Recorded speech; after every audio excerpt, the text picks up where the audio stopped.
So that was a $145 mowing day yesterday. What's up guys, back here again at Piney Grove, and today's video is going to be about mower maintenance and what you should do after the mow. I think there's plenty of videos out there and plenty of knowledge about checking oil and things like that before you mow. We might show you some of that stuff, but we're not going to go in detail into all that stuff. I just want to show you what we do after we mow so that the mower is ready the next time you need to mow. So for a little context here, we have about 5 acres that we mow, I would say every week or so. And because of the rains here in Florida, you got to mow when you get the right weather to mow. So they've got to be ready to mow when the weather is right, so we don't just put them away and forget about them until the next time they're needed. So there's some things that I do the day after we mow. Last night we mowed for 4 hours. Deb was on the Yocta with the Kawasaki 40 horsepower gas motor, and I was on the Kubota diesel with the 20 horsepower motor and the 54-inch deck versus the 61-inch deck with the Yocta.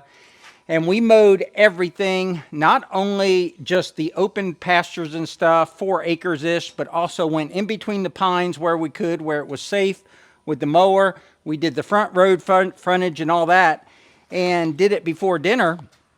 And it's because the mowers were ready to go. All we had to do was jump on them, start them, and go. So before we get into what we do after we mow, let me show you something that happened yesterday with Deb on the Yocta that's going to require a fix today.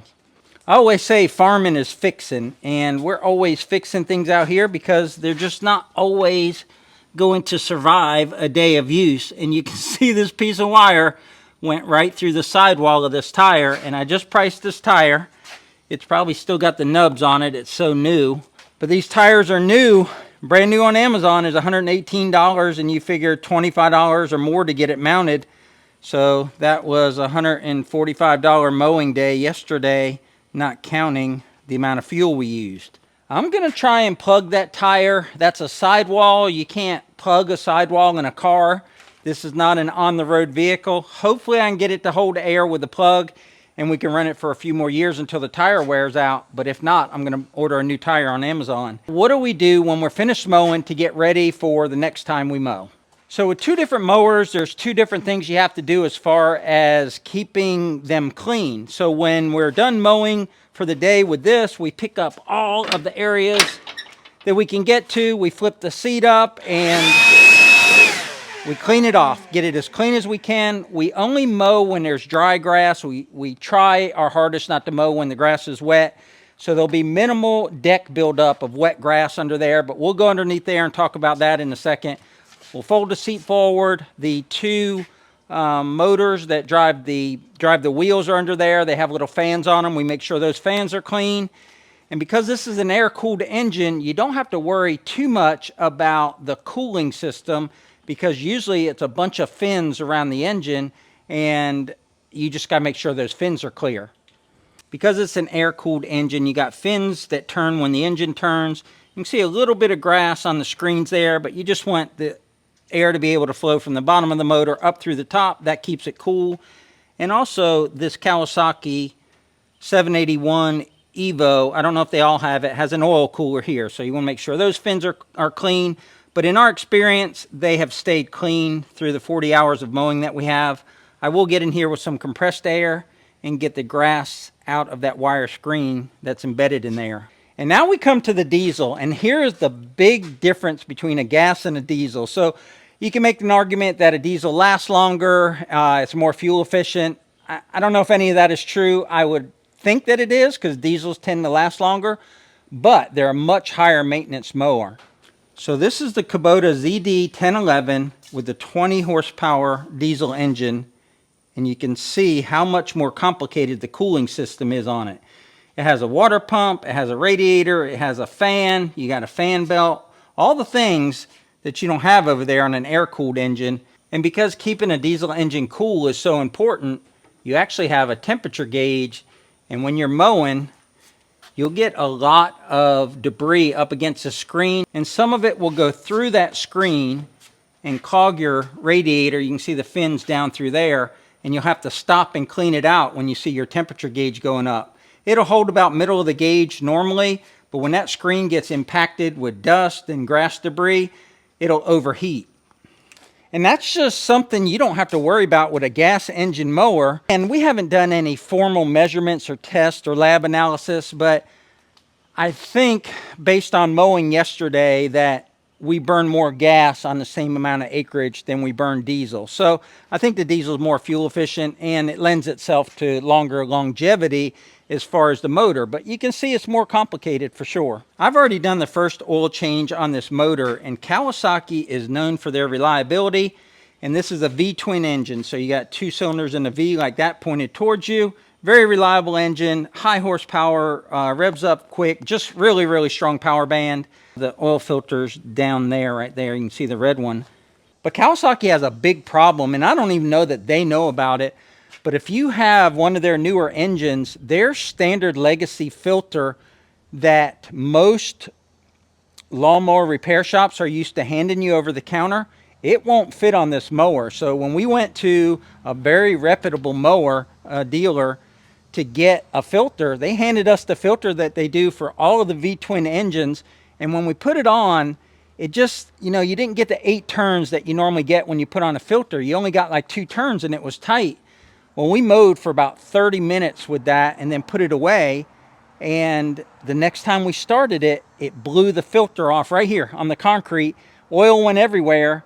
And I went back to the dealer and we investigated it, and we found out that for these newer model Kawasaki's, they take a different filter and it has either different diameter threads or different cuts to the threads. And to me, that's ridiculous. Kawasaki never should have changed that. It should not have made that much difference in the way it filters oil. This happened months ago when we discovered this, and we got the right filter on here. Luckily, we dodged the bullet because I just pulled the mower to right there and stopped it and turned it off, and the filter blew off. If I had gone on to mow, I never would have heard that filter popping off from the sound of the engine, and I would have blown, I think it's a $4,000 engine in this machine.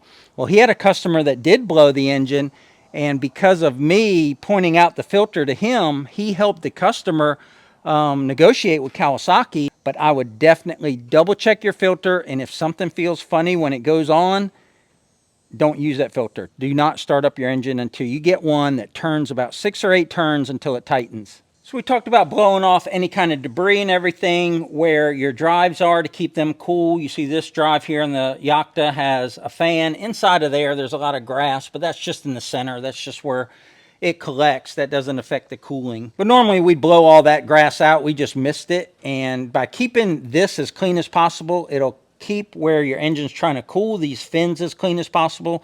And a cooler engine is a longer lasting engine. Now, as far as fueling, we won't top off the mower, the gas mower, with gas because you never know when it's its last mow. And I want to keep as fresh a gas as possible in here. So we won't top this off with gas today. We will, in our after mowing maintenance check, we'll definitely check the oil, but we'll leave the gas alone.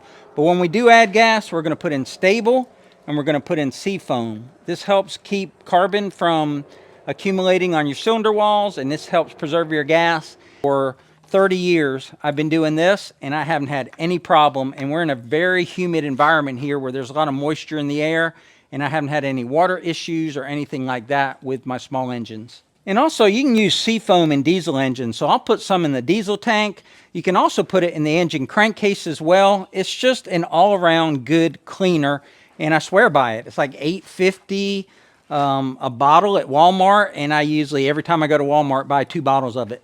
Now, if you have a clean concrete floor like we do, you'll know if you're leaking oil, but it only takes a second, especially if it's been sitting overnight, to check your oil. You don't even need to clean off the dipstick because overnight everything would have flowed down and gotten off the dipstick, and you can see the true level here is full, right up to the full mark. Nice clean oil too.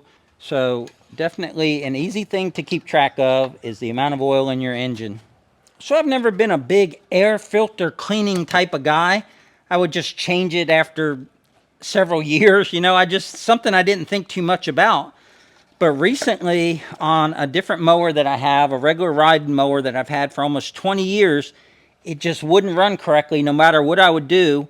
And I had just put a $500 carburetor on it, and it was running great for that season. Well, I took it into the mechanic and the air filter was dirty, even though it didn't look dirty, and it was so clogged, it was basically acting like a choke, and it was choking the machine out. So we took off the air filter, it ran great, put on a new air filter, it's great. But there's something you can run into when you're cleaning an air filter that will actually destroy your engine. So you can see this is kind of a pre-cleaner, so your air comes in from the top here, and then it's outside of this, then it gets inside of this filter to this final filter. So this final filter looks like brand new. I mean, there's no dust or anything in it.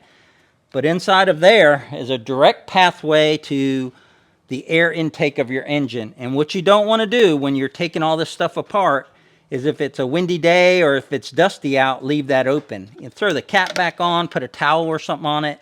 If you have a double cleaner like this, you can just leave the inner filter in. But there's another thing that's very important when you're cleaning your filter, and that's this end of the filter. So if you get nothing else out of this video, I really want you to concentrate on this, because this was new to me, and I'm 57 years old, and I've been cleaning these filters forever. The mechanic at the local lawnmower shop, they also sell steel equipment, said he had a very particular customer, and he would take the air filter off of his steel chainsaw and clean it all the time. And what he wasn't doing was protecting this side. So this is the inside, this is the clean air, dirty air here, clean air here. And as he was cleaning the filter, and it's a different type of filter on a chainsaw, he would get these fine particles you're going to see me blow out of here inside. And now they were where the engine could suck them in. What happened was it actually ruined his engine. All those fine particles that he was being careless with around his carburetor intake got inside of his engine and destroyed it. The way to avoid that is protect this end of your filter when you're cleaning it. So now, ever since then, I just stick a rag in there, and now as I blow out all this fine stuff that has been, and by fine I mean small, not great, blow out all this fine stuff, it won't go back in the clean air side of the filter. I cleaned this before we mowed. I don't even see any dust. It wasn't real dusty yesterday. But yesterday when I cleaned it, it was very dusty. You can see a little bit of dust. The diesel one might be a little bit dirtier. This is the filter out of the Kubota diesel mower, and I was doing more like brush hogging in between the pines and stuff with it. Stuff you shouldn't do with a mower. But you can see this one's considerably more dusty, and I protected the clean air side of it again. But if you do this religiously, you will add life to your engine, and you'll get all of the performance it was designed with. But a diesel really likes to breathe, it uses a lot of air. So the more air you can get to it, the better. And what I'm doing right now is grease everything up, because I didn't grease it yesterday. So on the Kubota, the front casters, not only where the casters spin here, but also where they spin on their axle, they have grease fittings. There's some grease fittings on the spindles, and there might be some other grease fittings on there. On the Yachta, everything's a sealed bearing. There's nothing to grease on the Yachta that I've been able to find. Their spindles and their casters are all sealed bearings. We talked about a concrete floor and being able to see oil drip. On my Kubota tractor over there, it's a hydrostatic tractor, so it's got hydraulic oil, and it's also got engine oil in it. And I don't check the oil every day in it. I know it doesn't burn oil. I know it doesn't leak oil. So where's the oil going to go? So I don't check it that often. These mowers, it's a little bit harder to see underneath of them, and I'm worried about the Yachta mower and that oil filter, although it has the right oil filter on it now. So for the extra 1 or 2 seconds that it takes on an engine that someone else is going to use, or a machine that someone else is going to use, like my wife, I'm going to make sure that thing's in tip-top condition so that there's no variables or anything. She can just mow with it and not have to worry about air filters and oil and all that. And for the little bit of time that I'm taking here, probably going to take me an hour total to get both of these machines ready to mow again in a week. And it's just worth it. It's worth it because we can't be without them, and I can't afford to buy a $15,000 machine every 2 or 3 years. That's interesting. It's actually a little low on gear oil. Kubota has a gearbox that runs the spindles up here rather than a belt. That's a mystery, because that's one of those, it doesn't leak any on the floor, and there's no other place for that oil to go, but yet it's low. And I know I filled it up when I changed the oil in the diesel mower last fall. But whenever I go to the Kubota dealer, I always stock up on everything, so I got plenty to put in it. And this right here is why you check. Now, I didn't put much in it. We'll see if that changes the level on the dipstick. Yeah, it's got plenty now. So it wasn't down that much, but it was definitely down a little bit. Tell me why that my gearbox would be low. I mean, maybe it vents out a little. There's a vent there. And maybe a little bit vents out when it gets hot and the oil expands. And maybe you lose a little bit that way.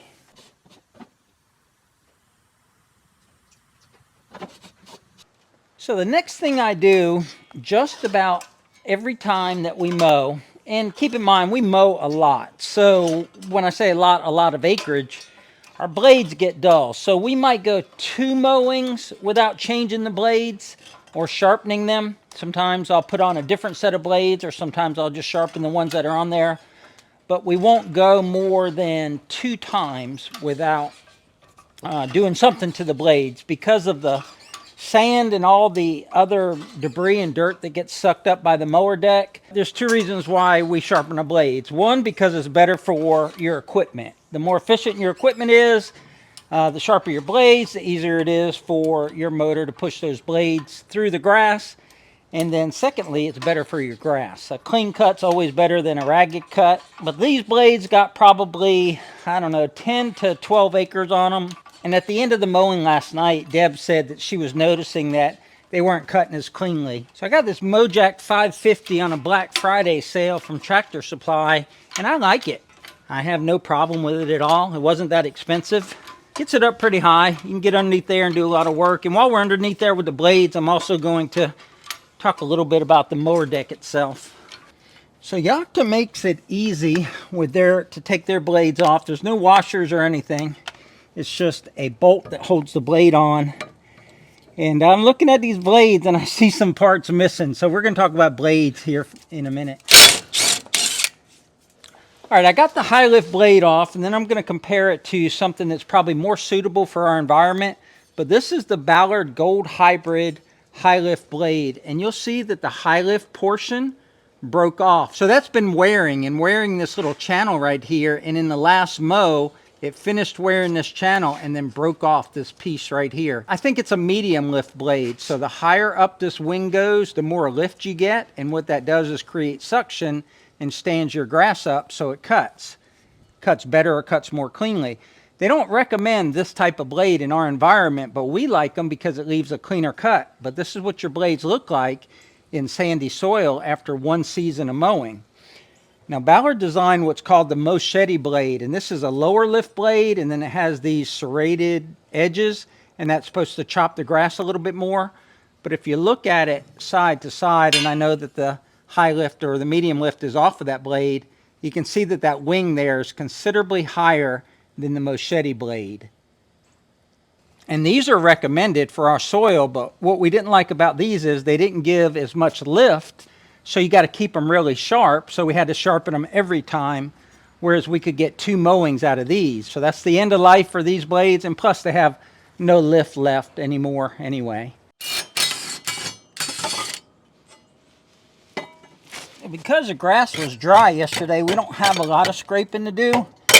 But we have cut when there's been a little bit more moisture on the grass. And we'll get like 2 5-gallon bucketfuls of scrapings off of here. But this Ballard scraper makes it really nice. I was using just like a putty knife and I'd skin up my knuckles a lot. But with this, it does a real good job. And it's got a good grip here and then a T-grip for when you really have to bear into it. But the cleaner you keep your deck, the longer it'll last. Get it off the spindle too. We actually take this because it's nothing but grass clippings. And they're already started to decompose a little, and we'll put this right in our compost bin. I think the biggest issue with people doing this is getting the mower lifted. Once it's lifted and safe, it's not that big a job. I mean, even if I had to scrape a lot more, it's just not that big a deal. And changing the blades, especially on something simple like this Yakta, where there's not a bunch of washers and stuff you have to remember, it's just a bolt. It's just a real easy job. Looks like these didn't break off. The only one that broke off was the one closest to the exit or the discharge, and that's probably because all the grass goes by that one And on these blades here, this only cuts this much. That one only cuts what this one throws to that one. And then the end one gets all the grass. What it has to cut plus what everything's thrown at it. If you fertilize, you definitely want to do this a lot. Especially if your fertilizer hadn't had a chance to really like soak into the soil from a couple good rains. You can see a little bit of white there. That's fertilizer. And we've cut once since we fertilized, but apparently there's still some fertilizer on the ground that's getting sucked up with the grass clippings. So you want to get that off, get that as clean as possible. And this is a little wet here, just a little wet. The first little bit of wet that we've had. A couple minutes, add years to the life of your mower deck. I think I'm going to retire these gold hybrid blades. I just don't want that metal in our pasture, and if I break that off manually or with some pliers, then I'm just going to have a flat blade with no lift, and the machete blades are better than that. So I'm not going to sharpen it during this video, just going to show you my sharpener here. I've got at least one, if not two videos on this, and it's very simple machine and very cheap. Just has an arm here that takes your grinder. So then I take my grinder with a flap disc. This is a 60 grit 4.5-inch flap disc. And then I just run that edge based on the angle that I have set on the sharpener and go back and forth with that, back and forth with that, and then dip it in water and come back and do the final sharpening. And that works real well for me. And then after I'm done with that, that'll put it on the blade balancer here, check it for run-in with this tool right here. Just make sure it's not bent by spinning it in its relationship to this point here. And then just see, you know, if the blade goes like that, then I know I got to grind more on the left side so that the blade will sit here balanced. Bottom line, there is not a blade that's going to last, you know, a whole season and stay sharp. That's, you know, zero maintenance. They just don't exist. So you've got to just learn your environment, learn, you know, whether you need a low lift or a high lift blade. Everyone has their own standards, and if you're okay, you know, with a ragged cut and it just doesn't matter to you, then you can make one set of blades last all season without sharpening them. Well, that covers what we do after the mow. Now, this is not something you probably will have to deal with. I'm going to pull this out. If air comes out, that means it's gone all the way through, and air definitely came out. That's not good. So I'm going to try and put the plug in at the same angle that that came out at. See if I can get a plug up in there. Okay, if you've made it this far in the video, leave a comment now on what you think the chances are that this works. This is in the sidewall. This is not where plugs were designed to go, and if this was in a car going on the road, you couldn't do this. Maybe you could do it just to get home or get to a tire shop, but this is a little kit I picked up in Walmart from Slime, and it has what they call it, a drill bit reamer, and that, believe it or not, makes the hole bigger so that the plug can go in it, and it also cleans up the hole. Stick it right in the end of your impact wrench, drill itself into your tire, then it cleans it right there, and it's going to make a much bigger hole. Right now the air is really coming out. It also has an attachment for the needle for putting in the plug. Take the plug, thread it through the needle, and they've got this plug bond. It's going to look ugly, but if it holds air, that's all that matters. It'll save me $120. Put that in the end of my impact, and then just push it in. And then pull it straight out. I have no confidence in that. I've put these in ATV tires before where I've put two of them in side by side. This is just a mess. The sidewall just doesn't have anything to grip the plug. Alright, let's cut it off and see what happens. I don't hear any air coming out, but then again, there's not a lot of air left in the tire. Let's see if it'll hold air. There's the plug right there.